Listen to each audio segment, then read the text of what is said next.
மும்பையில் 50 வயதான நபர் ஒருவர் மறதி, கடுமையான உடல்வலி, சோர்வு போன்ற அறிகுறிகள் காரணமாக மருத்துவமனையில் அனுமதிக்கப்பட்டிருந்தார். அவருக்கு இரத்த பரிசோதனை செய்யப்பட்ட போது அவருடைய உடலில் 1 டெசிலிட்டருக்கு 22 மைக்ரோகிராம் லெட் கலந்திருப்பது தெரியவந்தது. இதுகுறித்து பேசியுள்ள மருத்துவர், பழைய மற்றும் சேதமடைந்த அலுமினிய குக்கர்கள் அமில உணவுகளுடன் தொடர்பு கொள்ளும்போது லெட் மற்றும் அலுமினிய துகள்கள் உணவில் கரைந்து விடுகின்றன. அவ்வாறு இது அதிகமாகும் போது உங்கள் நரம்பு கால்சியம் சேனல்களை தடுத்து உங்கள் மூளை செயல்பாட்டை மெதுவாக்குகிறது என்று கூறியுள்ளார். பெரும்பாலும் அலுமினிய குக்கர்களை நாம் பயன்படுத்தும் போது அதனை 5 முதல் 10 ஆண்டுகளுக்கு மட்டுமே பயன்படுத்திவிட்டு பின்னர் அதனை மாற்றிவிட வேண்டும் என்று வல்லுநர்கள் கூறுகின்றனர். அலுமினியத்தை விட காஸ்ட் அயர்ன் மற்றும் சில்வர் பாத்திரங்களில் சமைப்பது நல்லது என்று குறிப்பிடுகின்றனர். Download ShareChat.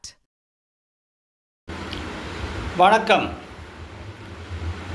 தமிழ்நாடு குக்கர் என்ற பெயரில் யூடியூப் சேனல் நடத்தி வருகின்றேன்.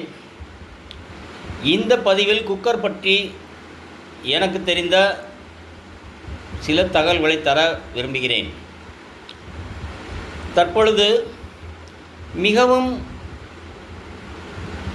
பழைய குக்கர்களில் சமைத்து சாப்பிடுவதால் அலுமினியத்தில் உள்ள கெமிக்கல் ரியாக்ஷன் ஆகி உடல்நிலை கெட்டு போய்விடும் என்று டாக்டர்கள் அறிவுரை செய்கிறார்கள். ஆய்வுகள் நடத்தியிருக்கிறார்கள், நிரூபித்தும் இருக்கிறார்கள். இது ஒரு செய்தியாக வரத்தான் செய்கிறது. மக்களிடம் அந்த எண்ணம் இருக்கத்தான் செய்கிறது. ஆனால் கடந்த 50 வருடங்களுக்கு முன்னால் வந்த குக்கர்களில் தொழிலதிபர்களும் சரி, வியாபாரிகளும் சரி, இது ஏரோப்ளேன் தகடு, பியூர் அலுமினியம் இன்கார்டு என்று சொல்லி விற்பார்கள். தரமாகவும் இருக்கும். கம்பெனி பெயரை காப்பாற்ற வேண்டும் என்ற எண்ணம் அவர்களுக்கு மிகவும் பலமாக இருக்கும். ஒருவேளை குக்கர் கைதவறி கீழே விழுந்தால் கூட கிளிங் என்று ஒரு மணி சத்தம்தான் கேட்கும். அந்தளவுக்கு டென்சிட்டியான மெட்டலில் ஏற்கனவே குக்கர் தயாரித்திருந்தார்கள்.